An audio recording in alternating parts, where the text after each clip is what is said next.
Hi, everybody. Today, All Day Lands. You're here. We're here. It's Thursday, one day closer to the weekend. And we're so happy you've tuned in again to our digital show, Today in 30. It's a half hour of everything you need to catch you up on our show earlier this morning. And we're going to start with the new plan. It's being rolled out by the White House today to fight COVID surge, to make sure classrooms are safer and boost vaccinations from coast to coast. Then we've got a really touching story ahead of the 20th anniversary of 9/11. Jenna reconnects with two young women who formed a special bond at a camp for kids who lost parents on that fateful day. The inspiring message they're now sharing together. Plus, Craig, he's in Tampa for the big NFL kickoff with the one, the only, Mike Tirico, and they're going to tell us everything we need to know about the season ahead. And if you are looking to shake up your wake-up, we've got tips to make your morning routine a breeze. We need this. So sound the alarm. It's time to start Today in 30. NBC's Kerry Sanders is in Florida, where there are mounting concerns about kids and the new school year. Hey, Kerry, good morning. Well, good morning, Hoda. With young people still ineligible for vaccines, the White House says the president's speech later today will focus on keeping kids and educators safe. Schools in the country are now open, but at the same time, we're seeing some setbacks, in some cases, outbreaks, and unfortunately, school staff deaths. With the country still in the grips of the pandemic, President Biden this morning is preparing to outline a new way forward in the fight against COVID-19, set to deliver what the White House calls a 6-step plan to increase vaccinations and get control of the highly contagious Delta variant, which accounts for more than 99% of new infections. And we are still at war with the virus and with the Delta variants. Part of the president's focus, the White House says, will be making it safer for kids to go to school. Most are now back to in-person learning, even as children under 12 are not yet able to be vaccinated. The most pressing need, according to health experts, improving testing and helping schools control outbreaks. What do you want from the president right now? Quite frankly, simplify and hone in on specific CDC guidelines for schools. The White House also wants to help districts trying to impose mask mandates. There have been fierce school board debates on masking. This week, a Tennessee student pleading for safe COVID practices was mocked in a now viral video. Last year, my grandmother died of COVID because someone wasn't wearing a mask. This is a very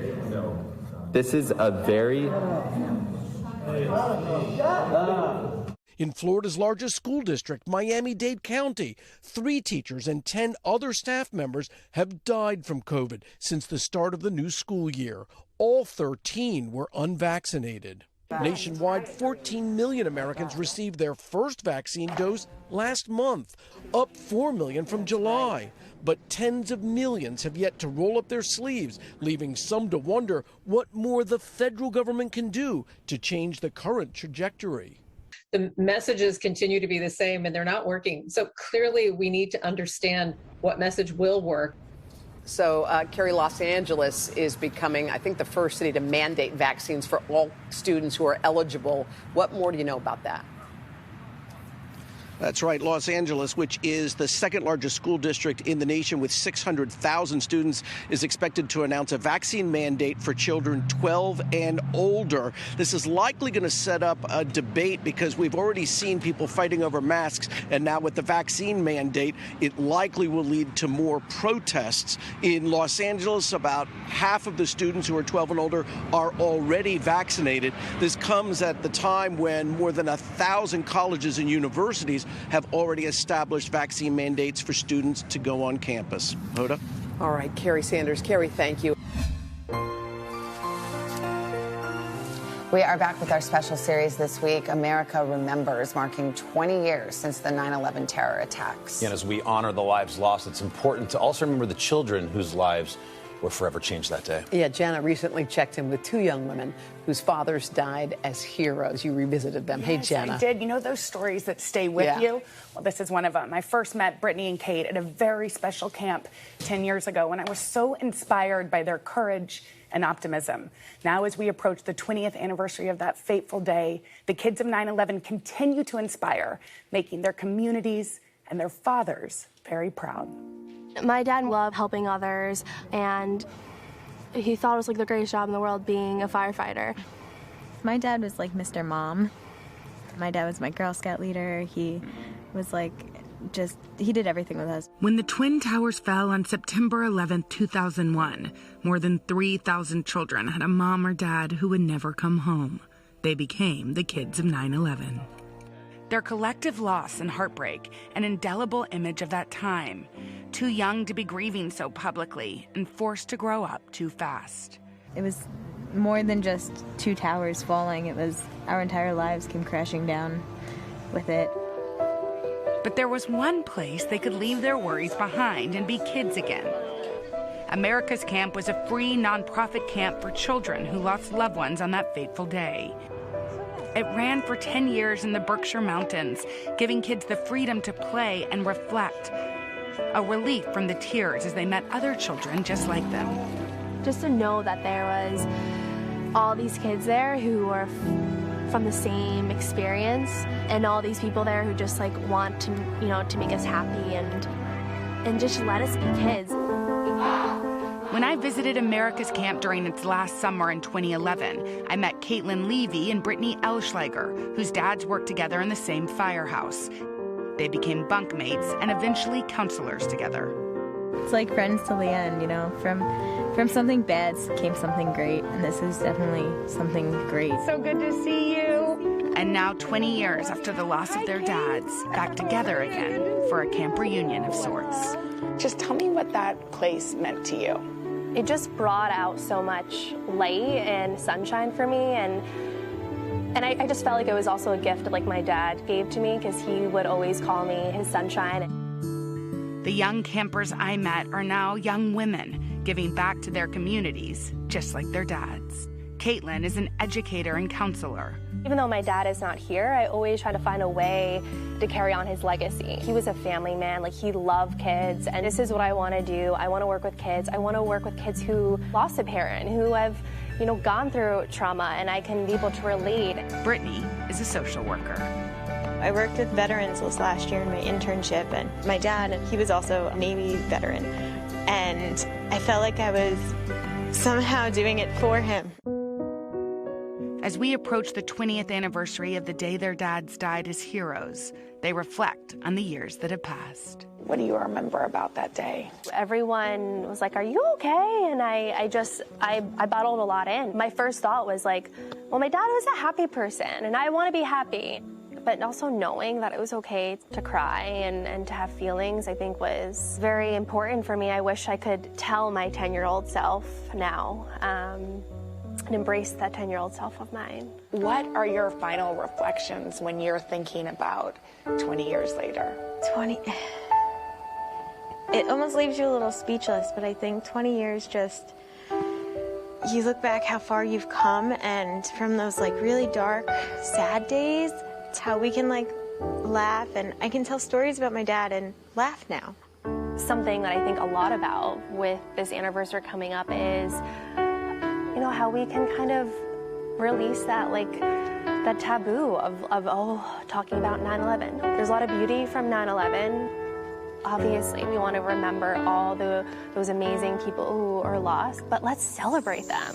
Trauma's beautiful because they can get to a light with healing and dancing and happiness, and there can be a light at that end of that really dark tunnel. I think that's such an amazing thing to say, that trauma is beautiful.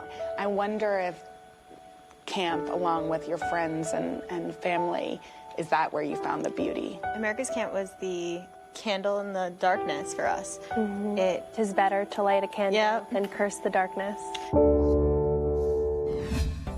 Sept today in 30 family. Craig Melvin here on the field in Tampa Bay. This is Raymond James Stadium. This is where we were set up this morning for the Today Show. Over here you can see where the NFL sports broadcast is going to take place tonight. Down there, NFL Network, some of the affiliates, everyone getting ready, not just for tonight's big game, but the kickoff of the NFL season. Football is back, baby, and what better place to start than the home of defending Super Bowl champions. There's a pirate ship. That's Tom Brady's pirate ship. Tom will be, of course, under center tonight. 44 years old, the ageless wonder that he is, taking on America's team. Dak Prescott and his Cowboys. Should be a good game. Fall has officially begun. Let's head down to Tampa now. We've got Mike Tirico and Craig Melvin down there. Guys, good morning. Tom Brady, 44 years old, defending Super Bowl champs. Is this it for him? Do you think this is like? I don't. You think Brady comes back? He can keep going. It's his 22nd year. He can keep going. He's in that good a shape. The way the rules are, you can continue playing into your 40s. He might walk away. I don't know. But physically, he showed last year at the end of the season he could do it as well as anyone. We haven't seen anybody in sports, in a physical sport like this, play it at this level in his 40s. So what we're seeing is a masterpiece, and he goes for yet another Super Bowl starting tonight. And then on the other side of the ball, you've got Dak Prescott and the Cowboys. Dak, of course, coming off that terrible ankle injury, the surgery. Do the boys make a comeback this year? It won't be because of Prescott or their wide receivers or Ezekiel Elliott, their running back. They've got the offensive pieces in the fantasy football league positions, right? Offensive line's not as good as it once was, and their defense was terrible last year. They have to be better on defense to have a chance. Good news, NFC East is not that strong, so if they can put it together second half of the season, they'll be in the mix for a playoff spot. Let's talk about the league itself. Of course, the second season in this pandemic, but things are going to look remarkably different than they did last year. Last season, there really wasn't much of a home field advantage because so many of the stadiums were empty. Not going to be the case this year. How was the league able to successfully pull off what they've pulled off in terms of keeping players and staff relatively safe? Remarkable planning, great sacrifice. Financially, you have to invest. Testing every day, tracking of players, all of that stuff. Who knows what level we'll be at this year as we continue to watch COVID. One thing that will be different will be fans in the stands, like you said. So many stadiums were empty. As a matter of fact, last year the road team had a better record than the home teams for the first time in the history of the league. That won't happen this year. This place will be full tonight. It'll be loud. It'll be harder for the quarterbacks when your favorite team goes on the road. Well, speaking of favorite teams, let's talk about my sons. Kansas City Chiefs, Patrick Mahomes, obviously look good in the AFC. Who's going to perhaps stand in their way? Yeah, they were really good until they got here and only scored 9 points in the Super Bowl against Tampa Bay. Been to the last 2 Super Bowls, trying to get to 3 in a row. They're the favorite. But folks around Lake Erie, Buffalo, Cleveland, both of those teams are really good and have a chance. Tennessee also has a chance in the AFC. There are several good teams in the AFC, but Kansas City might even be a little bit better than they were at the end of last year. If Mike Tirico were a gambling man, which Mike Tirico is not, we should point out, who would you bet on? Who are we going to see in the Super Bowl come February? I've got a feeling Green Bay gets back. They were 1 step away last year. I think Aaron Rodgers will have those guys going. And I like the Buffalo Bills. Oh, yeah. You heard it here first. All right. Always good to see you. Good seeing you, pal. Always Look forward good to the season. Can't wait. Oh, it's our favorite time of the year. Mike Tirico will be watching tonight. Coverage starts at 7 p.m. Eastern. Football Night in America. The big game here on NBC and, of course, on Peacock as well. Mr. Roker, did you want to say hello to your dear friend? I love you. I don't even need to say it anymore. You know already. So I know. Tokyo, Tampa, the feelings never change. Can't wait to see you and share a little bourbon. Hey, Craig. You got it, pal. Now We're that on you've for been warming Yes, up, ma'am. tell Tirico to go long, and then you throw the football down. How about that? Can you want to go? Can you? You know, I'm tethered. I did see the pass Savannah. I will note it went 15 yards. Well, No! Craig, Pass are went you 20, tethered? 25 Maybe yards, Mike Tirico. can throw. Okay, Oh, yeah. Craig, you go and let Mike. Yeah, there you Craig, go. you Tirico's go going to long. throw to me. Yeah, go. Craig, Hold go on. Tirico's going to throw to me. I love it. I love it. You got Right in the end zone Live behind you. TV. Live got- TV. hold on, you got- Tirico's going to kill Great me Today after Show this. segment. Oh, he's Well, tethered, too. You're tethered. Everybody's tethered. Don't we have wireless Here we equipment? go. I'm wearing a jacket. Hey, you know, it's 20. No, Okay. wow. You're gonna go. Come on, it's going to be great. Go for it. Here you go. Backpedaling. Yes. All the way, all the way. Keep going, Craig. Keep running. Keep going. Time now for our series On the Job. This morning, our own Jacob Soberoff meeting a guy on the change at how we look at water. Hey, Jacob. At Water, good morning, you guys. You know, water is $1 billion industry in the United States of America. We have more choices than ever before. You might think water tastes all the same, but I met a guy who's going to change the way you think about all that. Watch this. Deep in the Santa Monica Mountains, a private 4-course dinner prepared by an international chef. But it's not a dry Riesling or a silky Pinot that's being paired on the tasting menu this night. It's water. That's right, regular old water. Meet Martin Riza, America's first water sommelier. And yes, that's his real job. He's out to show people that water has a taste, and he's doing it one sip at a time. When I was like 4 or 5 years old, I realized that water has taste to me. Because on vacation time with my parents, I realized that the tap water in every single city in Europe tasted differently to me. Today, he is a fully certified water sommelier, having written books and devised water menus for restaurants all around the world. What do you want people to know who might look at this and say, water is water, this is a little ridiculous? When you think first, oh, there's a water sommelier, this has to be the most pretentious job on planet Earth. But the bigger picture is to bring attention to water, to really showcase, hey, there's so much value actually to water. We should not waste it, we should be very precious about it. Martin's water advocacy has led to appearances worldwide, including on Bill Nye the Science Guy and the Netflix show Down to Earth with Zac Efron. We all need to drink it. We drink it on a daily basis, but nobody actually talks about it. It's kind of crazy. We decided to give water tasting a try. What happens if I need to go pee is the thing I've been thinking about the whole time. I have to say, this is the most important thing you have to know. So there are restrooms over there and there are restrooms over there. Okay, here we go.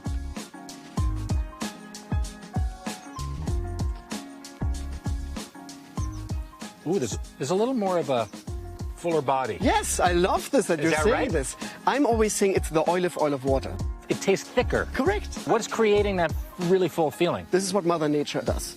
You can taste now the different soils and minerals what's been in that ground. So depending on where this was groundwater, correct, it's going to taste different. Yes, absolutely. Fararel from Italy, from Naples. Cheers. Bubbles. Cheers. Now it's natural carbonated water. Here we go.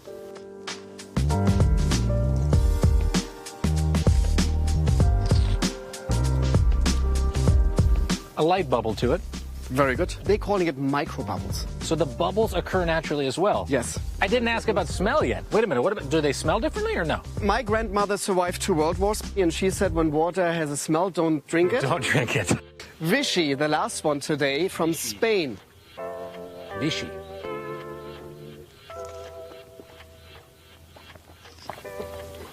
What is that flavor? Crazy, huh? Wait a minute. It's something delightful. I love Vichy. What is it? It's a lot of sodium is in this water. Salty water. Slightly salty. I knew it. So it's like, instead of drinking one of those flavored sparkling waters everybody's drinking these days, it almost takes the place of that. And that's what I think is amazing, that Mother Nature already creates taste. So no need to have artificial. You don't need to. You are flipping my world upside down when it comes to how I think about water. Everybody says like it's almost like a life-changing experience. Martin, thank you very much. Absolutely, and it's right over there. Yeah. I gotta pee. I really did have to go to the bathroom. I have to admit, that's a lot of water to drink. You know, you guys, there's over 100 water sommeliers worldwide. Martin is actually certifying people right now to do his job. And one thing I want to tell you is an admission to make. Today is Noah, my son's first day of school. I'm just going to fill it up with filtered water from the tap. Yeah, like that's just... Hey, so Jacob, if you go to a water tasting, what do you drink to clear your palate? I asked the same question, Al. He said water will clear your palate. Just stick with the water, and then water and more water. I was hoping you would say vodka. I know, right? Do we have something special here? Or is it just water? It is time for our series Ready, Set, September. As we get rolling into another school year, fall happens to be the perfect time to take a look at your morning routine, maybe press the reset button, and make your day a little better. I feel like a lot of us are talking about this. So we asked 3 women with very different lifestyles how they kick off their morning. Take a look.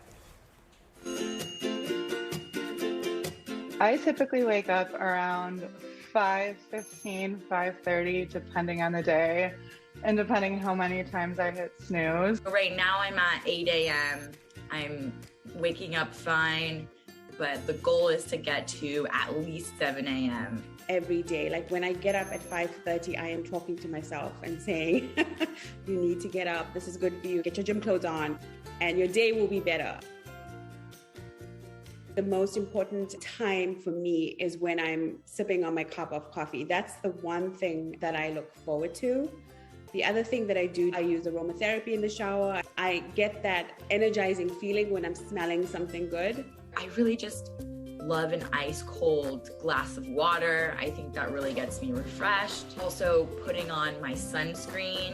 I'm like telling my brain, I'm going outside right now. Starting my morning with a workout routine has completely changed my life as far as my confidence. All of the workouts that I do are from my living room. So even if I go to the gym, that is not going to get me out of bed as much as doing one of the classes from my living room.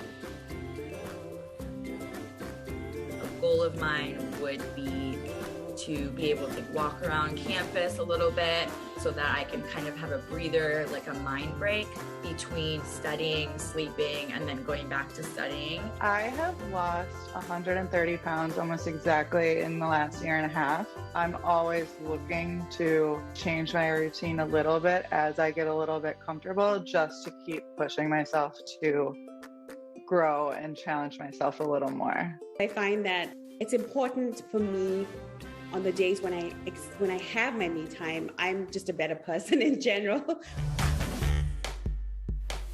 I'm feeling motivated. I love these ladies. Here to help us out is Liz Baker-Plosser. She's the author of Own Your Morning, Reset Your AM Routine to Unlock Your Potential. Yeah, she's also the editor-in-chief of Women's Health Magazine, and she has great arms, which we've been looking at. Liz, you haven't always been a morning person, which kind of surprises me. Which shows we can all change. Yes, exactly. This is true. I think my parents and siblings are laughing somewhere in the Midwest right now, because I was the person who could not unglue my head from my pillow. And now I am like the ultimate morning person, up at 5:17.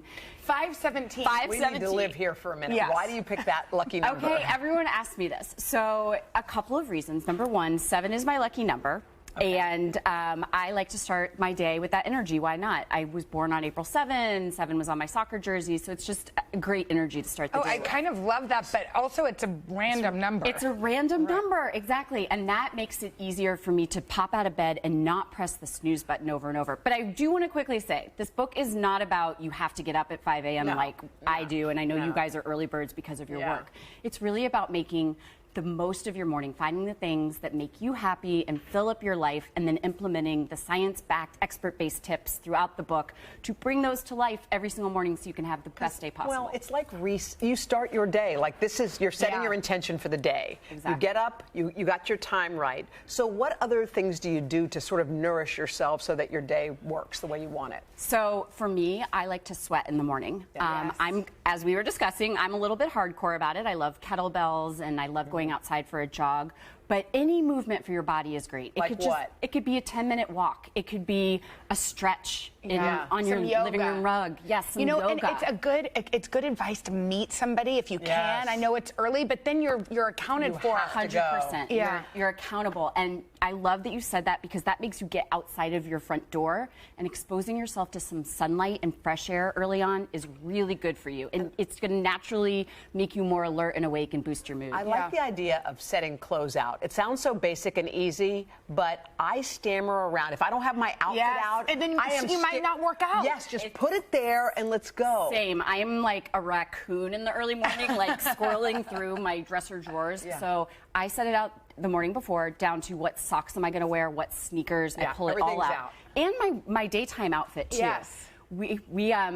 We learned through a study that it takes 17 minutes on average for you to choose your outfit every single morning. So if you can do that the night before, you've got almost 20 minutes right there. Even in elementary school, my mom made us do that. Lay out your outfit. We laid our outfit the night before because she just was like, we'd want the mornings to be hassle-free. Exactly. We want more. Yeah. We want more, but good news, we can get it. And it's in that book. Own Your Morning. If you want to read it too, you can go to today.com/shop. How do you own your mornings? You know what? Mornings are my time. Yeah. It's the only time I get where I'm by myself. I own it. No, I own my morning. 3 o'clock, alarm goes off. 3:01, shower, right in, no snooze, in, suds up, downstairs, hot tea, lemon, squeeze it, squeeze it, squeeze it.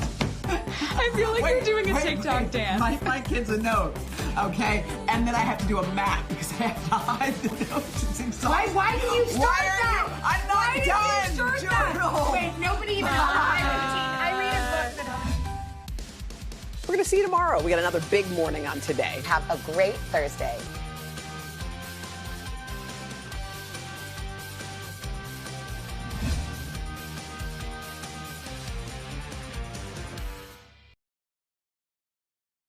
Hey, thanks for watching our YouTube channel. Find your favorite recipes, celebrity interviews, uplifting stories, shop our favorite deals, and so much more with the Today app. Download it now.